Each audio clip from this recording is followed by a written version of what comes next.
Hey, what's up guys? It's Flakfire. Today I want to talk about an idea for a new game mode in Battlefield 1.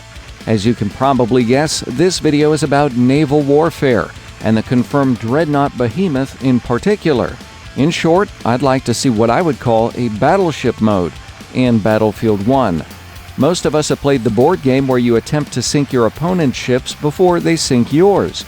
We know from Battlefield 1's trailers, concept art, and leaks that there will be a wide variety of naval vehicles in Battlefield 1, ranging from submarines to torpedo boats to destroyers to dreadnoughts. The sole goal of this proposed battleship mode would be to sink the enemy's behemoth, and both teams have one.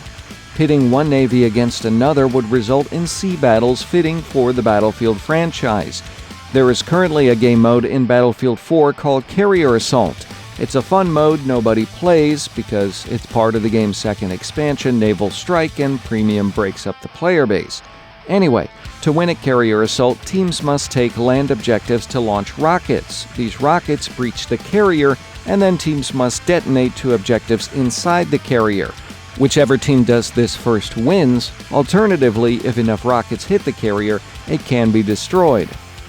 It's a bold concept, merging conquest and rush game modes with a naval flavor. However, in my experience, it doesn't work well in practice. Most players don't play the objective, and it winds up being a one-sided slaughter.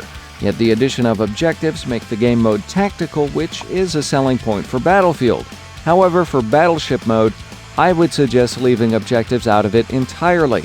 If players want a tactical experience, they can work with their squad mates on board a vessel or coordinate between ships. This presents great opportunity for teamwork, and I know a lot of players who enjoy operating vehicles with their buddies. With the simple goal of sinking the enemy's battleship, most players can contribute to the fight easily. Like the carrier in Carrier Assault, the battleship would have to take enormous amounts of damage before sinking, allowing the game to run at least 15 minutes. Players would also be able to attack each other's smaller ships in an effort to reduce damage taken by their battleship. If the smaller ships are destroyed, they respawn in a set amount of time, similar to regular Battlefield vehicles. If you abandon ship, the water treats you as being out of bounds and kills you after a set amount of time. I say this not because nobody knew how to swim in the 1910s, they really didn't, but because you'd waste minutes swimming to another boat.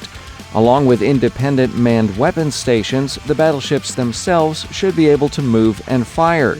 Since we know the airship can do this, it seems logical this is in the cards for the Dreadnought. This could lead to incredible tactical encounters, including full broadsides between behemoths, which would be one heck of a sight to see. If DICE really wants to show us the dawn of vehicular warfare and at a level of verticality, they could also add airplanes or even potentially carriers. After all, the first aircraft carriers were developed during World War I, including the British HMS Furious. Plus, we do actually see airplanes attacking a dreadnought in Battlefield 1's trailer. There is rumor of a behemoth mode in Battlefield 1, which raises my hopes for a battleship mode, but I'm not sure how practical this is from a programming perspective.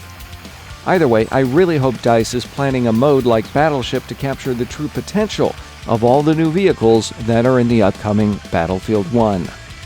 What do you think of this game mode idea? Would you play it? Is it tactical enough for you? Tell me in the comments. If you enjoyed this video, please consider liking, sharing, or subscribing. And as always, thanks for watching.